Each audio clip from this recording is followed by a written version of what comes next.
Hello dear student, welcome back my YouTube channel Sudha academy. जैसा कि आप लोग थंबनेल देख के समझ गए होंगे कि आज एक बार फिर से मैं आप लोगों के साथ शेयर करने वाली हूं भाषा और बोलियों से रिलेटेड कुछ मोस्ट इंपॉर्टेंट प्रश्न जो आने वाले सभी परीक्षाओं के लिए महत्वपूर्ण हो, चाहे टेट हो, सीटेट हो, टीजीटी हो, पीजीटी हो, कोई भी एग्जाम हो जहाँ पे हिंदी से रिलेटेड प्रश्न पूछे जाते हैं।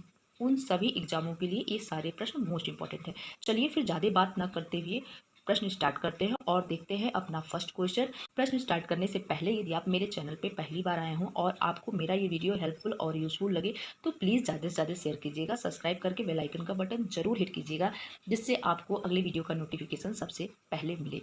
ब्रजभाषा और बोलियों पे इसके पहले भी मैंने और भी वीडियो बना रखे हैं अपने चैनल पर। यदि आप लोगों ने नहीं देखा है तो सबका लिंक आपको डिस्क्रिप्शन बॉक्स में, साथ में ऊपर आई बटन में मिल जाएगा, आप प्लीज़ जाके वॉच कर सकते हैं। चलिए बहुत बात कर लिए और स्टार्ट करते हैं प्रश्न। मेरा फर्स्ट क्वेश्चन हमारा है, ब्रजभाषा है, ब्रजभाषा किस हिंदी के अंतर्गत आती है? आप लोग ऑप्शन देख लीजिए। ऑप्शन है पश्चिमी हिंदी, ऑप्शन बी है बिहारी हिंदी, ऑप्शन सी है पहाड़ी हिंदी, ऑप्शन डी है पूर्वी हिंदी। लेकिन हमारी ब्रजभाषा जो है अंतर्गत आती है पश्चिमी हिंदी के अंतर्गत आती है। पश्चिमी हिंदी में और भी बोलियां हैं, जैसे खड़ी बोली, बुंदेली, हरियाणवी, कन्नौजी और ब्रजभाषा। ये 5 बोलियां जो हैं पश्चिमी हिंदी के अंतर्गत आती हैं। देखते हैं सेकंड प्रश्न हमारा है, मगही किस भाषा की बोली है?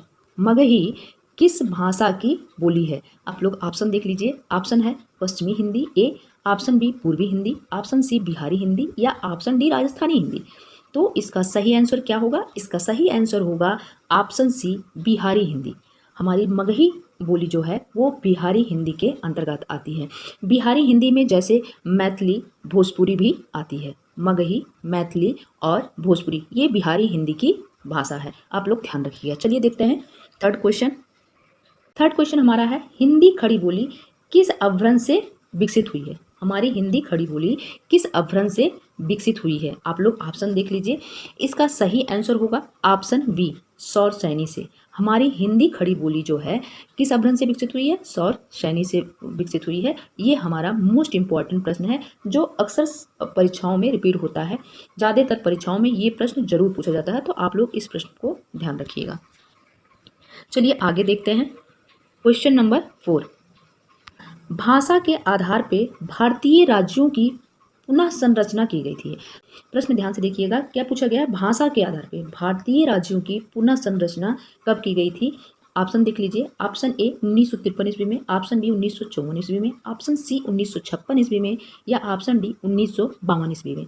इसका सही आंसर क्या होगा? इसका सही आंसर होगा ऑप्शन सी 1956 ईस्वी में। 1956 ईस्वी में भाषा के आधार पे भारतीय राज्यों की पुनः संरचना की गई थी। चलिए आगे प्रश्न देखते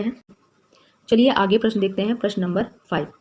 किस तिथि को हिंदी को राजभाषा बनाने का निर्णय लिया गया? किस तिथि को हिंदी को राजभाषा बनाने का निर्णय लिया गया? ऑप्शन देख लीजिए आप लोग। ऑप्शन ए 26 जनवरी 1950 ईस्वी, ऑप्शन बी 14 सितंबर 1949 ईस्वी, ऑप्शन सी 14 सितंबर 1950 ईस्वी या ऑप्शन डी 15 अगस्त 1947 ईस्वी।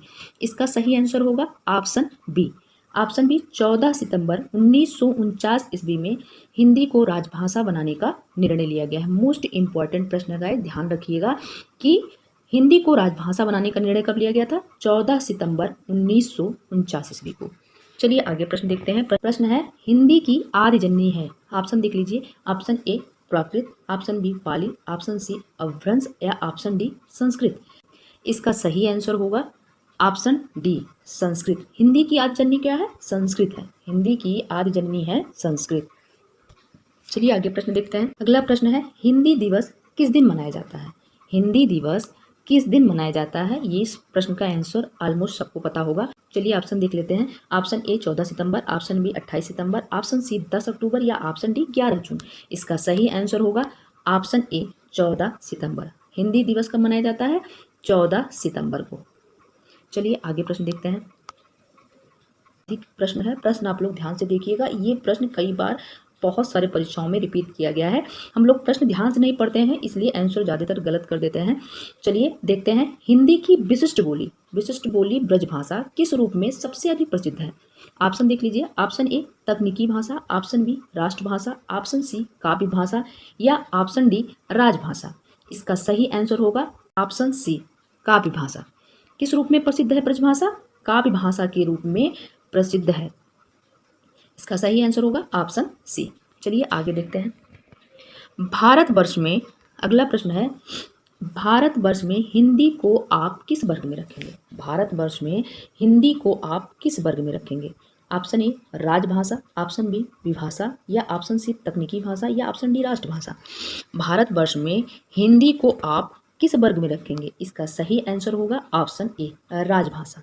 भारतवर्ष में हिंदी को आप किस वर्ग में रखेंगे? इसका सही आंसर है ऑप्शन ए राजभाषा। चलिए आगे प्रश्न देखते हैं। आगे प्रश्न है, हिंदी किस परिवार की भाषा है? मोस्ट इंपॉर्टेंट प्रश्न है और काफ़ी इजी प्रश्न है। इसका आंसर ऑलमोस्ट सबको पता होगा कि हिंदी किस भाषा परिवार की भाषा है। हिंदी किस भाषा परिवार की भाषा है? आप लोग ऑप्शन देख लीजिए।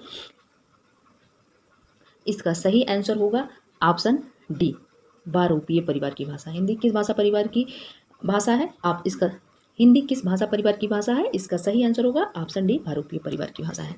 चलिए आगे प्रश्न देखते हैं।